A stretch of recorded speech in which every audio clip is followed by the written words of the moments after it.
जेसीएफ से 7,41,96,000 रुपए मात्र जो अग्रिम राशि ली गई थी उस पर मंत्रिपरिषद की घटनोत्तर स्वीकृति प्रदान की गई।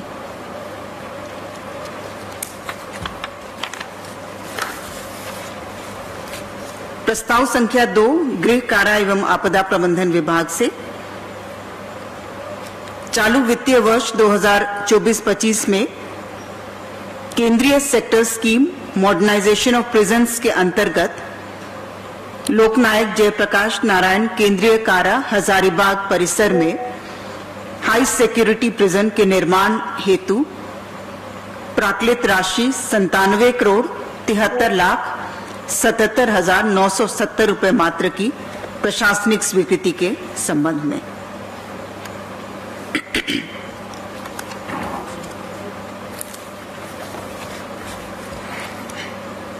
प्रस्ताव संख्या 3 गृह कारा एवं आपदा प्रबंधन विभाग से लोकसभा चुनाव 2024 के सुचारू संचालन एवं विधि व्यवस्था के संचालन हेतु आकस्मिकता निधि से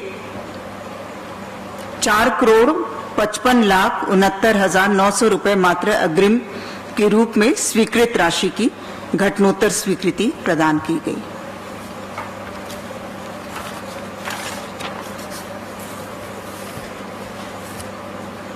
प्रस्ताव संख्या 4 गृह कारा एवं आपदा प्रबंधन विभाग से कर्तव्य निर्वहन के दौरान उग्रवादी असामाजिक तत्वों के हिंसात्मक कृत्यों में शहीद अथवा जख्मी झारखंड पुलिस के सभी कोटि के पुलिस पदाधिकारियों एवं पुलिस कर्मियों, केंद्रीय अर्ध सैनिक बलों के विभिन्न पंक्तियों के पदाधिकारियों एवं कर्मियों, एसपीओ सैप एवं गृह रक्षकों के लिए स्पेशल कॉम्पनसेशन स्कीम के कार्यान्वयन के संबंध में।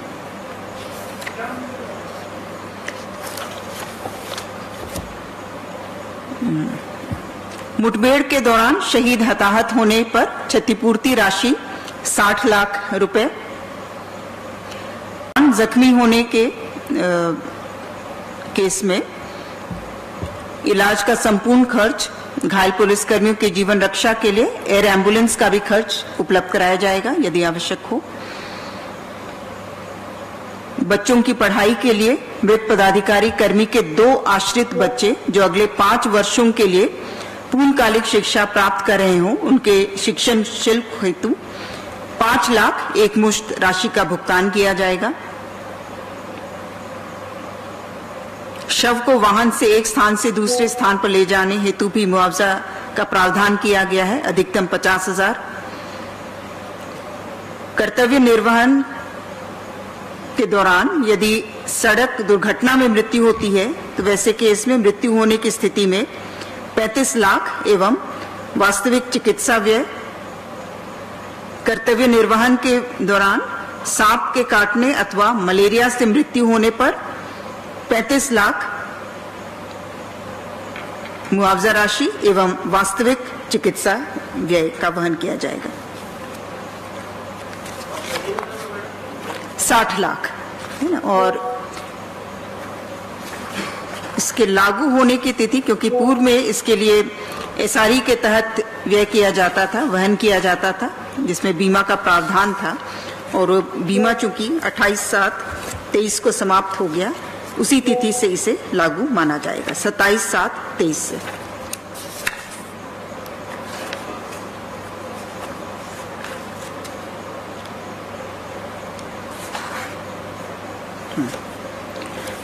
प्रस्ताव संख्या 5 उच्च एवं तकनीकी शिक्षा विभाग से राष्ट्रीय शिक्षा नीति 2020 के समग्र क्रियान्वयन हेतु कंपनी अधिनियम 2013 की धारा 8 के अंतर्गत Jharkhand state faculty development academy के गठन की स्वीकृति के संबंध में।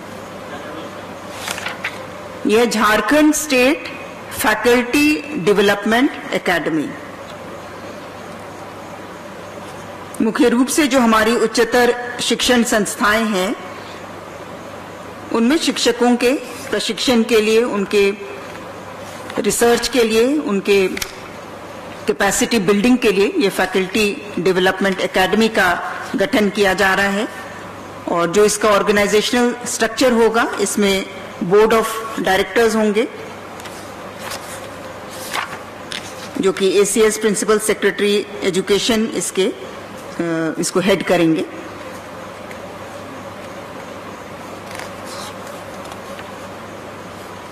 और इसमें कई शिक्षण संस्थाओं को नॉलेज पार्टनर्स के रूप में उनके साथ लिंकेजेस स्थापित किया जाएगा। इंडस्ट्रीज को भी नॉलेज पार्टनर के रूप में नॉलेज और इंडस्ट्री पार्टनरशिप को विकसित करने के लिए इस फैकल्टी डेवलपमेंट एकेडमी द्वारा जो कॉलेजेस में शिक्षण संस्थाओं में जो करिकुलम डेवलपमेंट होना है,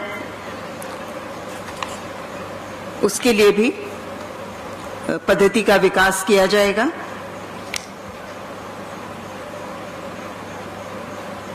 और इस एकेडमी द्वारा जो देश के रिनाउंड एकेडमिशियंस हैं या एक्सपर्ट इंस्टीट्यूशंस हैं, उनके साथ भी आवश्यक नेटवर्किंग किया जाएगा।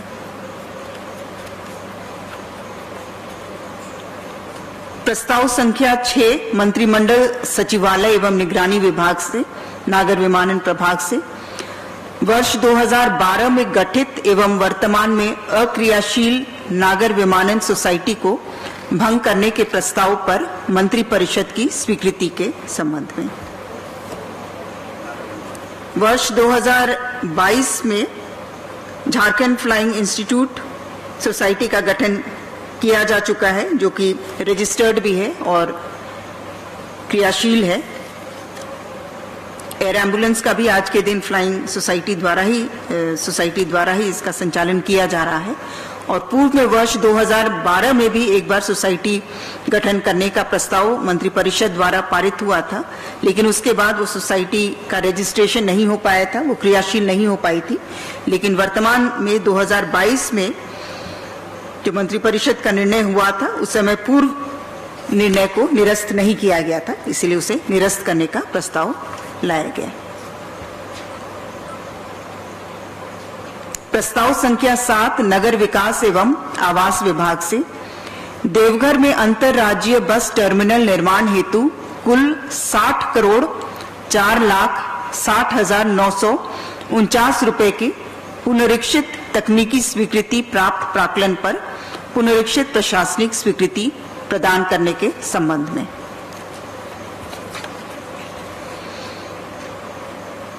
प्रस्ताव संख्या 8 खान एवं भूतत्व विभाग से माननीय उच्च न्यायालय द्वारा पारित आदेश के अनुपालन में श्री सुशील लकड़ा दैनिक वेतनभोगी चालक के सेवा नियमितीकरण के संबंध में। प्रस्ताव संख्या 9 मंत्रिमंडल सचिवालय एवं निगरानी विभाग से झारखंड कार्यपालिका नियमावली 2000 के प्रथम अनुसूची में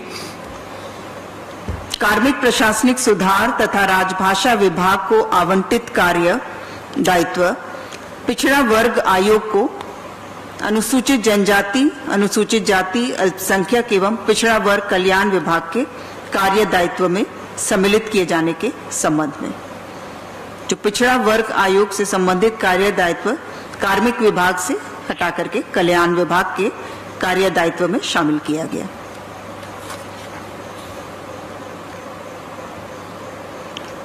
प्रस्ताव संख्या 10 स्वास्थ्य विभाग से संविदा में कार्यरत एमपीडब्ल्यू के संविदा राशि के भुगतान हेतु 58 करोड़ 19 लाख 3 हजार का प्रावधान झारखंड आकस्मिकता निधि से अग्रिम से प्राप्त करने की स्वीकृति।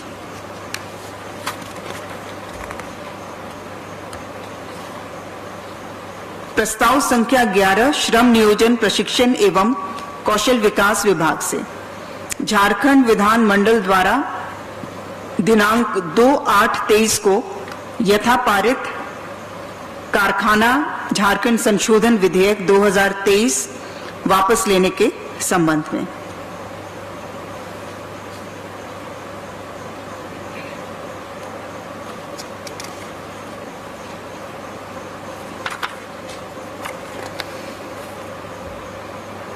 प्रस्ताव संख्या 12 योजना एवं विकास विभाग से श्री स्टीफन मरंडी माननीय सदस्य विधानसभा को योजना एवं विकास विभाग के अंतर्गत राज्य 20 सूत्री कार्यक्रम कार्यान्वयन समिति का कार्यकारी अध्यक्ष मनोनीत करने के संबंध में।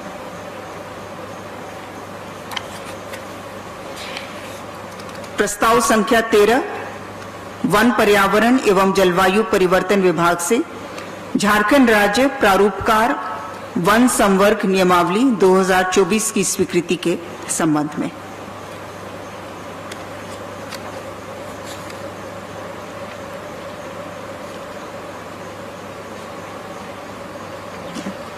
प्रस्ताव संख्या 14 वित्त विभाग से भारत के नियंत्रक महालेखा परीक्षक का 31 मार्च 2022 को समाप्त हुए वर्ष के लिए झारखंड में शहरी स्थानीय निकायों में ठोस अपशिष्ट प्रबंधन पर प्रतिवेदन को झारखंड विधानसभा के पटल पर उपस्थापन के संबंध में।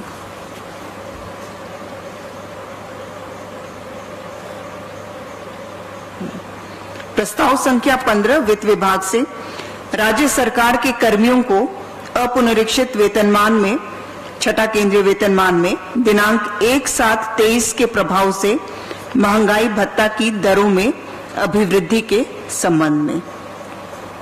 1/7/23 के प्रभाव से महंगाई भत्ते की दर को 221% से बढ़ाकर 230 के रूप में स्वीकृत किया गया।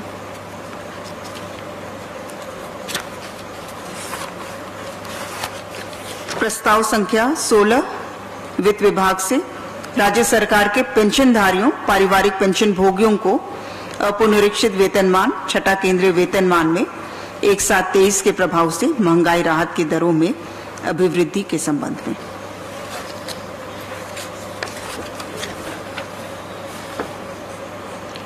प्रस्ताव संख्या 17 वित्त विभाग से राज्य सरकार के कर्मियों को अपुनरीक्षित वेतनमान पंचम वेतनमान में महंगाई भत्ता की दरों में अभिवृद्धि के संबंध में 412% एवं 427% कर दी गई है।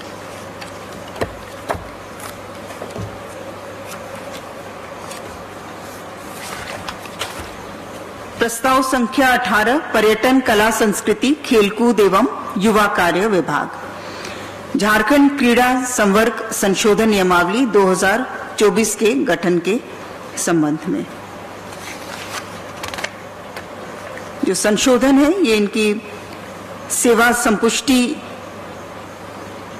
से संबंधित कंडिका में संशोधन है।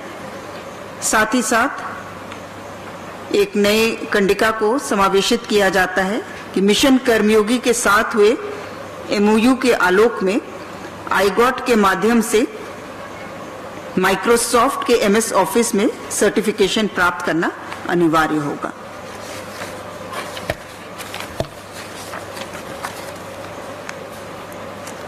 प्रस्ताव संख्या 19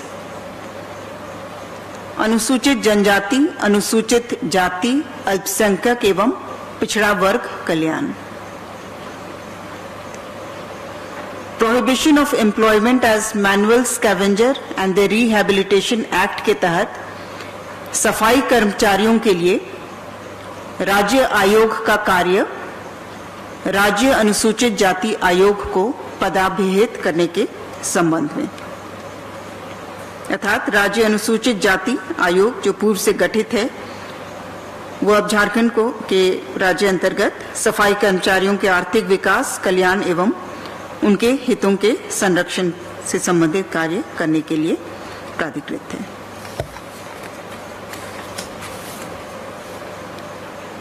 प्रस्ताव संख्या 20 गृह कारा एवं आपदा प्रबंधन विभाग से गृह कारा एवं आपदा प्रबंधन विभाग की अधिसूचना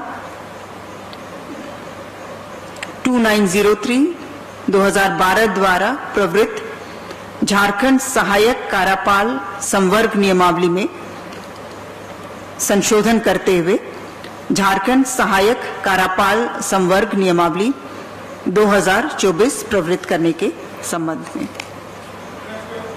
इसमें भी मुख्य रूप से जो शारीरिक दक्षता और परीक्षण जो है वो पहले होगा और उसके बाद लिखित परीक्षा होगी,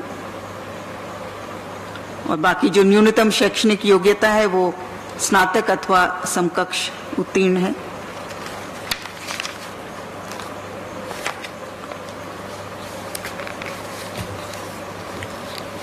प्रस्ताव संख्या 21 श्रम नियोजन प्रशिक्षण एवं कौशल विकास विभाग से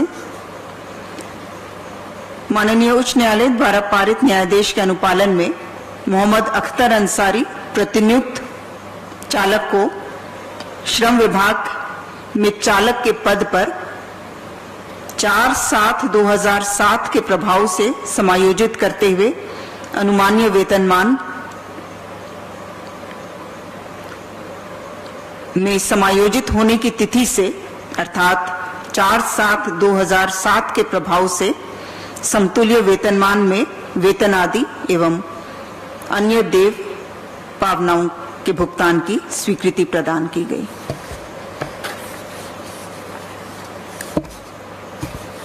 प्रस्ताव संख्या 22 स्कूली शिक्षा एवं साक्षरता विभाग से डॉक्टर सुधाकर द्विवेदी सेवानिवृत्त प्रधानाध्यापक राजकीयकृत उच्च विद्यालय लामी पत्रा पलामू को 31/1/2020 के भूतलक्षी प्रभाव से वैचारिक रूप से प्रधानाध्यापक के पद पर नियुक्त करने की घटनोत्तर स्वीकृति एवं इस क्रम में सेवा निरंतरता प्रदान करते हुए वेतन संरक्षण के लाभ की स्वीकृति के संबंध में।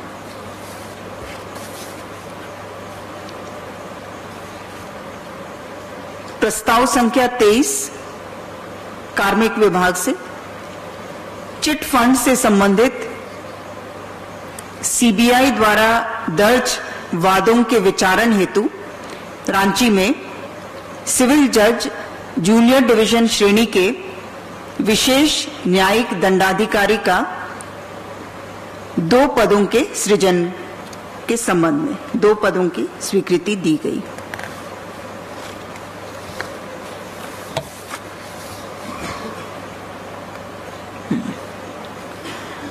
प्रस्ताव संख्या 24 वित्त विभाग से राज्य सरकार के सभी सेवी वर्ग को समान रूप से गृह निर्माण अग्रिम की स्वीकृति से संबंधित संकल्प में संशोधन एवं कंडिका 9(6) के समावेश करने के संबंध में।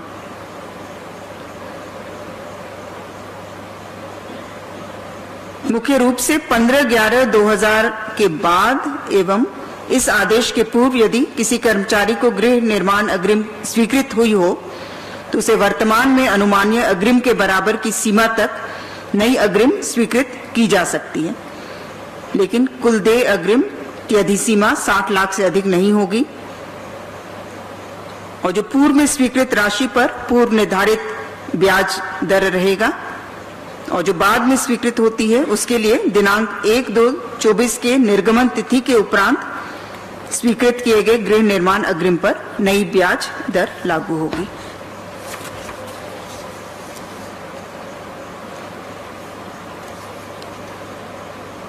प्रस्ताव संख्या 25 विधि विभाग से the Jharkhand state civil courts officers and staff recruitment promotion transfer and other service condition rules 2018 में संशोधन के संबंध में। इसके तहत जो नियम 7 में provision of reservation for appointment से संबंधित नियम 7 है, उसमें रूल 7A जोड़ा गया है। Preference shall be given to local resident of Jharkhand if he is at par with any other person, all things being equal.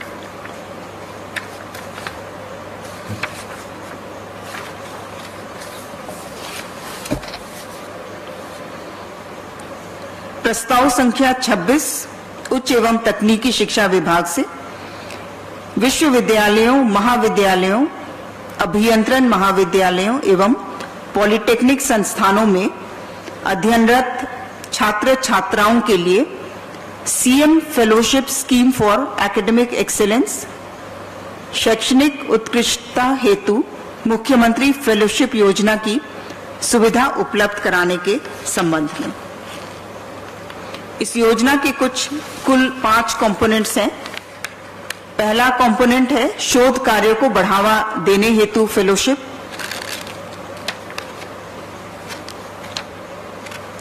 इसके तहत जो यूजीसी नेट सीएसआईआर नेट परीक्षा उत्तीर्ण होने के उपरांत पीएचडी में नामांकन लेने वाले छात्रों को प्रतिमाह 25,000 रुपए के दर से राशि प्रदान की जाएगी। इसके और भी डिटेल्स हैं, लेकिन मैं मुख्य अंश को बता रही हूं। दूसरा कंपोनेंट है रिसर्च वर्क के लिए पेपर प्रेजेंटेशन हेतु प्रोत्साहन राशि। इसके तहत ग्लोबल सिनेरियो के शीर्ष 500 विश्वविद्यालयों, जो क्यूएस वर्ल्ड यूनिवर्सिटी रैंकिंग के आधार पर जो टॉप 500 यूनिवर्सिटीज हैं, इसमें यदि किसी विद्यार्थी का पेपर प्रेजेंटेशन स्वीकार होता है तो उसे एक बार विदेश जाने हेतु अधिकतम 2 लाख रुपए प्रदान किया जाएगा। तीसरा कंपोनेंट है scholarship for students studying in foreign universities. इसके तहत भी वर्ल्ड यूनिवर्सिटी रैंकिंग में जो टॉप 200 यूनिवर्सिटीज हैं, उनमें अध्ययन के लिए स्कॉलरशिप राशि प्रदान की जाएगी।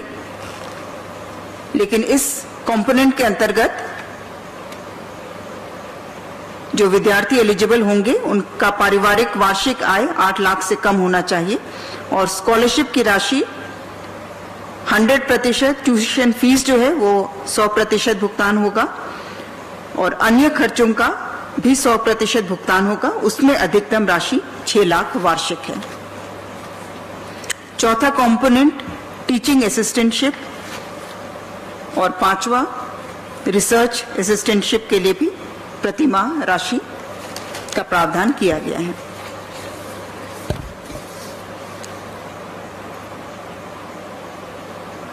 प्रस्ताव संख्या 27 वित्त विभाग से झारखंड राज्य प्रत्याभूति नियमावली 2024 के गठन के संबंध में।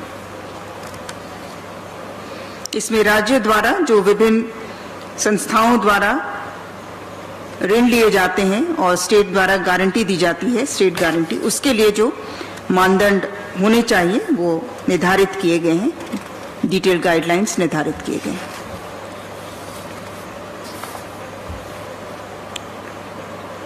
प्रस्ताव संख्या 28 ऊर्जा विभाग से ऊर्जा विभाग मुख्यालय अंतर्गत प्रस्तावित अभियंता प्रमुख तथा क्षेत्रीय स्थापना हेतु मुख्य विद्युत निरीक्षक का कार्यालय तथा विद्युत कार्य प्रमंडल दुमका एवं जमशेदपुर तथा इनके अंतर्गत विभिन्न कोटि के पदों का सृजन के संबंध में। प्रस्ताव संख्या 29 स्वास्थ्य चिकित्सा शिक्षा एवं परिवार कल्याण विभाग से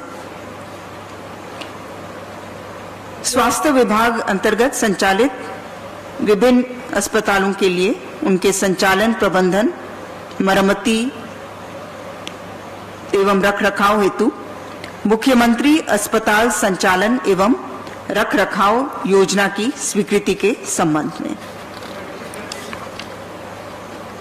स्वास्थ्य चिकित्सा शिक्षा एवं परिवार कल्याण विभाग झारखंड के नियंत्रणाधीन स्वास्थ्य उपकेंद्र, आयुष्मान आरोग्य मंदिर, प्राथमिक स्वास्थ्य केंद्र, सामुदायिक स्वास्थ्य केंद्र, अनुमंडल अस्पताल, जिला अस्पताल के भवनों के नियमित एवं आवधिक रखरखाव, संचालन, प्रबंधन, मरम्मती के लिए मुख्यमंत्री अस्पताल संचालन एवं रखरखाव योजना की स्वीकृति प्रदान की गई।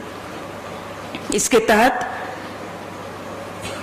एनुअल एवं पीरियोडिकल मेंटेनेंस हेतु जो वार्षिक अनटाइड फंड दी जाएगी, सदर अस्पताल के लिए 75 लाख प्रति वर्ष, अनुमंडलीय अस्पताल के लिए 50 लाख प्रति वर्ष सामुदायिक स्वास्थ्य केंद्र और रेफरल अस्पताल के लिए 10 लाख प्रति वर्ष, प्राथमिक स्वास्थ्य केंद्र के लिए 5 लाख प्रति वर्ष, स्वास्थ्य उपकेंद्र और आयुष्मान आरोग्य केंद्र के लिए 2 लाख प्रति वर्ष।